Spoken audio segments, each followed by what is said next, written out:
Hello, everyone, and welcome to Heart of the Matter. I'm your host, Elizabeth Vargas. It's great to have you here. I think a lot of people wonder about how people get addicted to opioids, how people get addicted to drugs, how that first begins. And our guest today has a very compelling story about just that. Her son had surgery when he was young, and at the hospital, the doctors and nurses prescribed him OxyContin to manage the pain. It was pretty major surgery. He had a lot of pain. And they took and gave him, their son, the OxyContin exactly as prescribed. And of course, what happened? Christopher became addicted to OxyContin. He struggled throughout high school and college. He'd had repeated medical issues and kept taking the OxyContin, kept being prescribed it. But he knew that there was a problem, and he went to his parents for help, and they got him help. That's the thing about our guest today, Cammie Wolf Rice. It feels like she did everything she could. She did everything right to try and help her son. And they didn't know how deep that addiction was, even though he was honest with them and asked for treatment. Because, of course, as so many people do, when they can't find the OxyContin, they turn to heroin. Christopher died of a heroin overdose while on a trip with Cammie in Cambodia in 2016. He was 32 years old by then. He had spent half his life in the grip of addiction. This is a story that so many families in America know. And Cammie has taken her personal tragedy, her family's tragedy, and is trying to do whatever she can to help others prevent walking the same road. She started a nonprofit called the Christopher Wolf Crusade, and they're in hospitals advising parents, kids, about how to manage pain management, how to take opioids safely, if at all. It's the kind of counseling, the kind of advice that she didn't get, her son Christopher didn't get, that could have saved his life. So I'm thrilled to welcome to Heart of the Matter Cammie Wolf Rice, who is an author, a philanthropist. She's written a book called My Flight, My Opioid Journey. She's also on the board of directors of the Partnership to End Addiction with me. And she's a passionate, avid speaker about this issue. I think you're really going to enjoy hearing from her.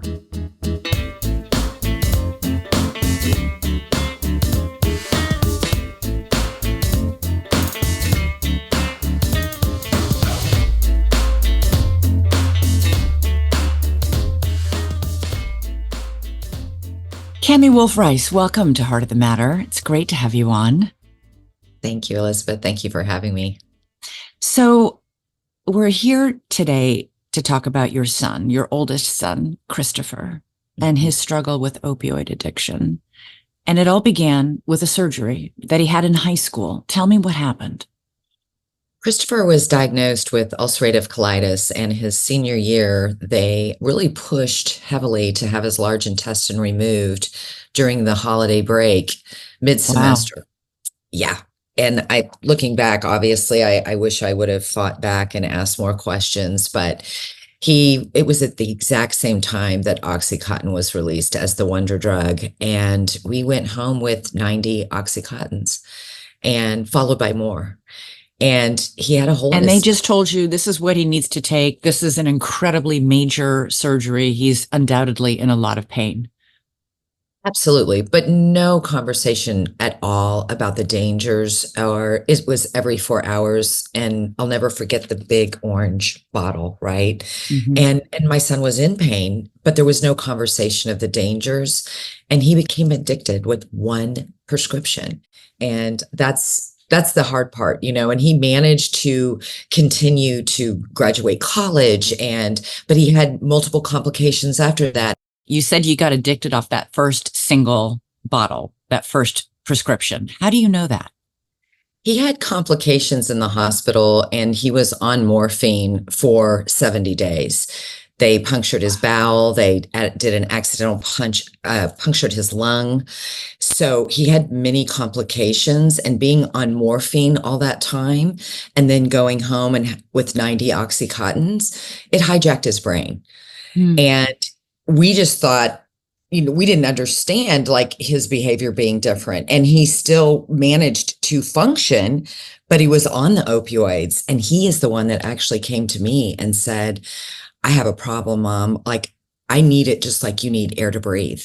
And he fought it for 14 plus years, Elizabeth. I mean, multiple rehabs. I feel like I have a PhD in rehabs. It's called being a MOM, a mom, but going through those multiple treatment centers and him relapsing and how horrible that made him feel, that he couldn't beat it. And he felt like he was letting himself down, but letting us down. And ultimately he overdosed in 2016, and life was just too hard. It was too hard. And for 2 years, I didn't do anything, right? But just be in fetal position. And then woke up in 2018 and said, I've hid this even from my own family because of the stigma around it. And I wanted him so desperately to have a respectable death that I didn't say anything. You didn't think that overdosing was a respectable death? No. Oh, Cammie, my gosh. No. And so in 2018 is when I felt like, what can we do to prevent?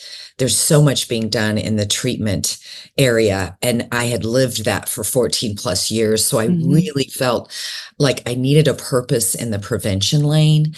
And I felt like there was a missing person on that hospital team. Nurses don't have time. Doctors don't have time to really be that. If you look at our society, Elizabeth, we have coaches for everything: workout coaches, sleep coaches, executive coaches. There's no coach when you're in the hospital. And that's when you desperately need a coach. And so we developed a new position in hospitals. And I'm super proud about it because, you need somebody to tell you about the dangers of the medication that you're taking and how important it is to taper off quickly if you're going home with opioids. Look, there is a time and place when you do have to have opioids, but you also need to understand it is not a sustainable solution, and that you do have to have a pain management plan that's non-narcotic. My youngest son had surgery last year. And I remember him waking up in the recovery room, and I was there, and he was in an extraordinary amount of pain right after the surgery. And the nurse said, I'm going to give him an OxyContin. And literally, it was just one. But my reaction, because of what I now know about that drug, and I didn't want them to give him a single Oxy. They did, but I found myself, undoubtedly irrationally worried that this was going to ignite suddenly some craving in him for more of that drug. What do you wish somebody had said to you? What do you wish you had known back? Let's rewind the tape back when Christopher came out of surgery, back when Christopher was about to come home from the hospital after all those complications and recovering and all that time on morphine. What do you wish you had known? Ooh, it's a great question. I wish that I would have been given pain management techniques to distract pain, to have pain management alternatives. I wish they would have told me of the dangers of the opioids. Did they not know then, in their defense? Was that early enough that they didn't know? No, they didn't. I mean, I don't think. Because remember, Purdue Pharma was lying to doctors. They were telling doctors, oh no, this is not addictive. And if they look like they're having withdrawal, just increase the dose. Yes, exactly. And that's what happened. So yes, I don't think that they knew. So yes, I wish their knowledge would have been there to say, this is a temporary, you need to taper off as quickly as possible to provide other things for pain.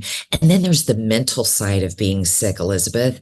You have anxiety, stress, depression, and normally PTSD when you're in the hospital with a major trauma, right? And so I wasn't guided to say, you need to get him some counseling right away. And even for me as the caretaker, it was Hmm. a lot of stress that I didn't even deal with until after Sure. he passed, right? But if I would have had more prep of what he was going to go through, having a hole in his stomach, having, as a 17-year-old boy, that's hard. Yeah. And I think the mental side of being sick is such a big piece of the recovery process. And I always say, if Christopher would have had a life care specialist, he would be alive today. And that's the whole reason that we created that position. I felt like that was missing on the healthcare Yeah. team. You're giving other families what you needed and didn't get at that time. You mentioned that you noticed right away after he was taking that first bottle of prescribed oxy that his personality changed. How so? He became very reclusive. He was somewhat of an introvert anyway, but he wouldn't come out of his bedroom, and he would play video games, but and he would say, I'm not feeling well, I'm not feeling well. And so I'm not pushing him, right? Because he's saying he doesn't feel well. But in actuality, I probably should have, pushed him to come out more, and I just felt he was sick, so he needed to be Hmm. in bed. But just more reclusive. I saw more of a personality change. Hmm. Um, and I think that he felt like later on, after multiple rehabs, he's like, he was very, very book smart. His goal was to be a Navy SEAL. And he just felt like he felt his brain was hijacked. He felt he Hmm. was foggy and not as crisp, and wasn't retaining information the way he thought that he used to, right? And then the side effects of it. There were so many side effects of Like what? opioid. Well, he had a lot of, I think his were specific because he had his large intestine removed. So he had Hmm. a lot of issues going on with the colostomy bag and Hmm. blockage, things that wouldn't be across the board for most. Um, No, we see all the ads all the time for, pain pill constipation. It really screws up your entire body. it And for a does. kid who's just had major abdominal surgery, I'm sure it really created some problems. And you build up a resistance, like you Hmm. said earlier, you're going to have to take stronger and more. And when he realized that he couldn't get them from a prescription, because he would go to the emergency room and I would look like he was thinking I was the devil, because I'm like, he's in recovery. He can't have opioids. The emergency room had no idea at that time what to do with people in recovery. They just didn't know. And he would look at me like, what are you doing? I'm in pain. Like, how could you stop them from giving me that opioid? And I'm like, no, you don't understand. You're going to start back at square zero. And there wasn't the support for me. Partnership to Hmm. Interdiction wasn't around. If I would have had that, oh my gosh, the support that the families need, it's absolute hell, because you're looked What at is as the a enemy. mother supposed to do if their child is recovering from an opioid addiction and they're in the ER in extreme pain and the doctors are saying we need to give them an opioid? What are you supposed to do?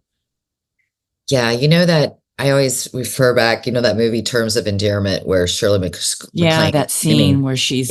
give my daughter the shot. I was the opposite. Don't give him the shot. Hmm. Don't, screaming, Um, that's still the challenge today, I think. I think in, our healthcare system of how But to there are deal. other pain meds that aren't opioids. Yes, there are. There are. And it is getting better. So I don't want to be, doom and gloom. I do see a lot of pain alternatives. And there are medications that are actually FDA approved coming out on the market, for people. But back then there wasn't. And so Hmm. they had to put them back on the opioid, and we'd be back at square zero again. And it was just like a continuous loop. So how many rehabs did Christopher go to? I think a total of five. Yeah. And And did they work? Did you have good experiences? Do you look back and say that was a waste of money? I mean, I'm just curious. yeah, that's a deep, dark hole that I could spend hours talking about as well. There were some that were very bad that was a waste of money. And Hmm. then he went to the refuge down in Florida, and that was the best one, the last one that he attended. Hmm. He did go to Hazleton at one time, and that was good. Um, but he would get out. I think what's important is when they get out of treatment, Right. what's the plan? right? And statistics, I think, show still today that if people have a solid job to go back to, they have a likelihood of more success. And Christopher, he was in college, he graduated, he went back to get his master's, he wanted to be a social worker, but he didn't have a solid, I feel, a solid enough support system for when he got out of that treatment center, like what to do on a day-to-day basis. Are you talking to maintain sobriety, like, a sponsor or sober living, or are you talking general life stuff, like a job and Like a general lifestyle. okay. We had a sober support for him and counseling and therapy and all of that. And he went to the meetings and I talk about this a little bit in my book. I felt like there's tremendous things about AA, but for and there were a lot of great steps in AA, but the Mhm. one that really was detrimental for Christopher is to stand up every day. He felt like by saying, "Hi, I'm Christopher, I'm an addict, I'm a loser." Mm, It was just defeating him. And instead of standing up and saying, "I'm Christopher, I'm extraordinary, and I've got this, and I'm going to beat this, right? And today's going to be an amazing day," it would take him down. And he mm, felt really, because he beat himself up, right? Because he had such high level of, he wanted to be a Navy SEAL, he was that yeah. disciplined kid. And so he just couldn't understand why he kept relapsing and failing, but it was hijacking his brain. And so that part I think was really detrimental for him. He needed more uplifting empowerment as opposed to feeling bad that he had failed. Yeah, I think people still don't fully understand, including people who are in recovery or trying to stay in recovery, that relapse is part of recovery. And, it doesn't mean you failed. It doesn't mean you're a loser. It doesn't mean you're a hopeless case. It just means you have to stand back up and dust yourself off and start counting again. And we And have a don't, strong relapse plan in place yeah. already ahead of time, right? Of who you're going to call, who's that first person, who's that second person, who's that third person that you're going to call if you can't get a hold of one and two. Really having a solid plan when you're triggered and you want to use. So I after think, he came out of the refuge in Florida, did he seem to you at least like, okay, he's got it now? yes, he was very, very grounded. He got to the point where he would go into a treatment center and instead of focusing on himself, he was the one helping everybody else, the Because he knew newcomer. the drill so well. Mhm, Yeah, mhm. He I've was seen this, that. Veterans yeah, of rehab. big time hugger, big time listening ear, really empathetic and compassionate. And he just really took on other people and their Hmm. issues. And that's what he ended up doing a lot more. And he was more grounded before he passed than ever. And I was living in Hong Kong at the time, and he came to Hong Kong and he was the last one of our sons. We have a school in Cambodia, and I was taking him to Cambodia. We're in this organization, so we're going on these night walks, and we're going to the school, and we're going to the health clinics, and he overdosed in Cambodia He overdosed in Cambodia? What in my happened? hotel room. We were sharing a room, and he went out on the street, and it was very strong. It's very strong heroin in there, apparently. I mean, back then in 2016, I wasn't aware of fentanyl, and it could have had fentanyl in it. I don't Hmm. know. Hmm. And yeah, I found him in the morning in the bathroom, and he was Oh, gone. oh, Cammie, Yeah, how does a mother come back from that? yeah. That's why the purpose is so important. If I didn't have CWC, if I wasn't out saving lives, I just wouldn't do well. I just wouldn't. I miss him every single second. But his life was so hard that I know he's at peace, 100%. I know he's at peace. But you know, my brother was in recovery. I believe there is a DNA component to this. I would Hmm. love to see more study around it. My brother broke his ankle, off to the races with the opioids, and He he got was doing, addicted too? He was doing very, very well. He was in recovery, and COVID took him like, so a friend stopped by and gave him a Xanax, and it had fentanyl in it, and it killed my brother. So I really feel like it's my assignment to be doing what I'm doing. Otherwise, so when he died of fentanyl, and then my son with the opioids, I was like, okay, what more can I do? And so every time I get the chance to speak in a microphone, right, to parents, to anytime I can talk and share and educate and advocate, and people think that it's not going to happen to them, right? And it's even still today hard for me to tell you, oh, my brother died of fentanyl. Because I'm thinking, oh my gosh, people are thinking, oh my God, what is going on in her family? That whole stigma thing. Yeah. Like, wow. So her son dies of an overdose, and now her brother dies of fentanyl poisoning. And it's not about looking good. I don't care about that anymore. You Yeah. used to worry about that, but it doesn't. It's about saving lives for me. You have really, I was very struck by something you said in another interview. You said we have to start portraying people who are suffering and are dealing with substance use disorder as human beings and not as separate segments in our society. But the issue is that nobody wants to look bad. Nobody wants to be thinking they failed as a parent. You didn't fail as a parent. This is a disease. We still today, in 2024, we still don't treat it like the disease it is. No, we don't. And that's the problem. I think silence is deadly. I really believe that. And I think back what it would have been like had I came out and talked to people and could have had more support, right? And it could have had more love. I mean, did you cut yourself off from getting that support because you were so ashamed of the way Christopher died? yeah, and even when the 14 years, I spoke very little of it. There were close friends that knew that he was struggling, but I did not share like I should have. And that's why I'm saying now you got to share, because we are out there. There is a whole group of people, massive group of people that have been there and want Millions and support. millions of people. More Americans have had experience dealing with addiction than have not. Exactly. So you need to speak out. And And that's yet the so biggest. many of them are siloed and lonely and walking it and dealing with it alone because of that. Getting back to Christopher, when he came to visit you in Cambodia, did you have any idea that he was using again? I don't think he was using again. I think that was because I His was first with time? him.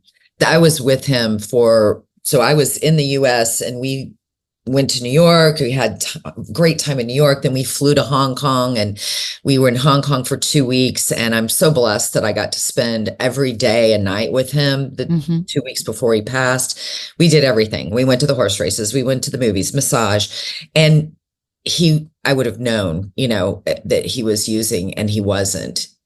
He was so grounded and so at peace. How long And had he been sober at that point? definitely over a year, because Oh, wow. this was the longest that he had been in a treatment center. Because that is one thing I will say, and I want to go back to your question about Cambodia, but I feel like insurance companies really need to extend time for treatment. You can't send somebody away in a treatment center for rehabilitation for 30 days, write a check and think it's going to be okay. And we kept we'd send him a little bit longer and a little bit longer. And at the refuge, he was there almost a year. And that was where Wow. he really, really was better. And I think, I can't say for sure. My family says there's no way that he did it on purpose, because he would have written a note, or I don't know. I don't know, Elizabeth, and I'll never know, but I felt like it was a spiritual thing, because I had gone to Cambodia and said, oh my gosh, this is the most spiritual place. When we moved to Hong Kong, I was looking all over Asia. What can I do philanthropic now? I'm retired. I'm living in Hong Kong, and I picked Cambodia, and we have a school there. We have a medical clinic there. And then my son Wow. ends up passing away there. It was just I can't even explain the spiritual. I mean, the next day there were 200 Cambodians that half of them I had never even met, and they were there to be there for me, right? Oh, And had a funeral for Christopher and a Buddhist send off, and then he had a funeral here, and it was a spiritual thing. It was his time, and that's how I have to live with that, is that it was his time, because he definitely was not using before that that night. so he was in the refuge, that rehab in Florida for a year. And then how long had he been out of that rehab when you took that trip to Cambodia? It was just like right after. Right after. So it was his first foray out into the real world where you do have access and where I'm sure his tolerance after a year of not being on any drugs was lowered. Right, right. Um, do you know, I mean, so many people we have millions of people who became addicted to Oxy and end up switching because once they can't get the Oxy, they turn to heroin. Is that what happened in Christopher's case as well? Exactly what happened.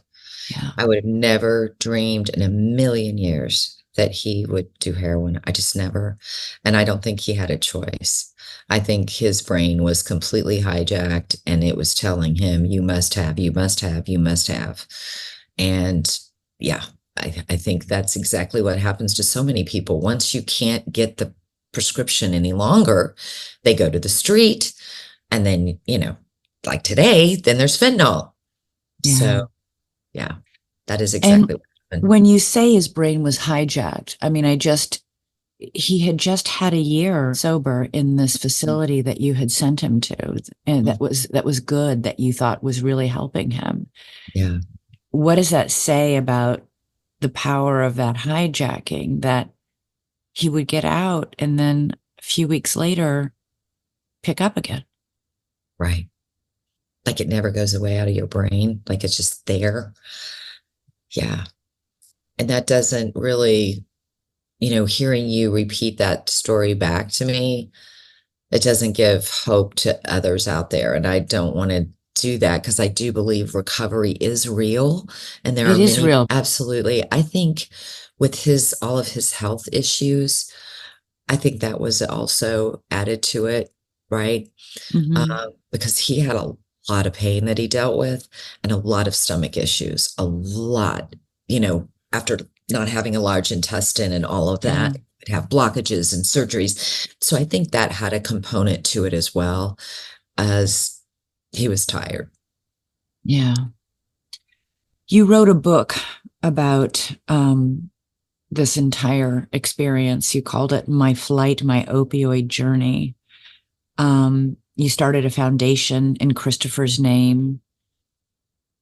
And yet you said you spent the first 2 years after he died literally wishing there was a different story, feeling ashamed of the way he died. What helped you get over that shame and not only embrace what really happened to him, but to go public with it? Yeah, because I never said the word overdose. Not even to family members did I even say that word. And I think I had an epiphany. I was literally journaling, and I felt like, how can I not walk the walk? If Mm-hmm. I don't want people to have stigma, if I'm not willing to talk about it, then how's it ever going to change? How's it ever going to change? And it was a spiritual moment, honestly. Just, I think journaling was a big piece of healing for me. I mean, to Mm-hmm. help me get out of that fetal position and that loss, because there's nothing worse, like zero, nothing, I nothing, can't fathom nothing. anything worse. I No, can't. no. It really, yeah, it's not anything you never want to be a part of that team, that sorority. But I did meet other moms. The DEA had a family summit in Mm-hmm. DC, and I went to that, and I met other moms that were doing things. Of course, I had already started CWC at that point, but Mm-hmm. I just kept saying, gosh, you know, why didn't somebody tell us these things in the hospital? Like, what is wrong with our healthcare system that I didn't know what I didn't know? And how Mm-hmm. many people are dealing with this today? How many more people are going to die because they're not going to know? Mm-hmm. And that was like an alarm. And then I got this like burning fire inside of me. Like, oh my gosh, you've got to do something. You've got to ring a fire bell. Like, you've got to warn people. You've got to Mm-hmm. tell people almost obsessively, Elizabeth. Like, I couldn't even hardly talk about anything else once I got started Yeah. on what CWC was about and what we were going to do. And, and now it's still that way to this day. That is my joy. That is my joy. It's really hard to turn it off. And, I came from the corporate world and I worked all those, and did all that. But I'm working harder now than I ever have. And it's what keeps me happy. Like, because I know I'm saving lives. I know I'm Mm-hmm. making a difference. I see the results of what's going on, with our life care specialists in hospitals. And when they, on our weekly calls, when they're on there and they're telling me these different stories of what they did with different patients and families, and I'm like, oh, okay, okay. One patient at a How many time. hospitals have these life care specialists now? So we did our clinical trials. We started them, of course, and then COVID hit, and they allowed Mm-hmm. us to continue doing the trial, which was amazing. So we started at Grady Trauma Hospital, which is one of the top trauma hospitals in the country. That's our training hub. So we're in multiple areas there. And we started in orthopedic trauma unit because that's where young people, right, with a football Sure. injury, a gymnastics Break a injury, leg. car Yep. accident. Yep. So we started there. So that's our training hub. Now we are just launching into rural hospitals. We just launched into our first rural. We're launching into 11 hospitals this year. Harvard Business School is doing a case study on the life care specialist. We Mm. just received opioid settlement money in another state. We've got two hospitals in Arkansas. And believe it or not, Arkansas is leading the pack on opioid settlement money and actually getting it distributed out into the state. And so we just received funding for that. We just applied for funding in Georgia. And that's the thing, it's complicated because every state is doing it different. Yeah. And so to apply for opioid settlement money in each state and for every state to know that we're out there, because the hospitals actually apply for the money, and then we are the vendor that supplies the life care specialist program. Yeah. We have curriculum that's accredited at Mercer University. We're going to be opening that up for healthcare workers to get accredited CMUs for opioid education. So yeah, there's a lot going on at CWC, and I'm super, super proud of my team. This is not just me out there. It's a whole team. And I think getting the CWC, book. we should tell our listeners, is the Christopher Wolf Crusade, founded in Yes. his name. So, Yes. and then of course you're on the board of directors for the Partnership to End Addiction. You and I we serve together. I think we have a board meeting tomorrow. We Uh, actually do. Yes. Yes. And I'm uh, excited about being on the board. I really am. I love the resources that partnership provides. As I said, I didn't have those resources when I was going through it. And to be able to provide that to the patients that we serve at CWC, I am out there call partnership, and so there's a lot of synergy in our strategies. So yeah, I'm super honored to be on the board and really, really appreciate this opportunity, Elizabeth, to have this conversation. I mean, I feel like you can go all over the place when you're talking about this. It's like an octopus. There's so many lanes sure. to substance misuse. But thank you so much for the opportunity to share my story and what we're Thank doing. you. Thank you for coming on Heart of the Matter.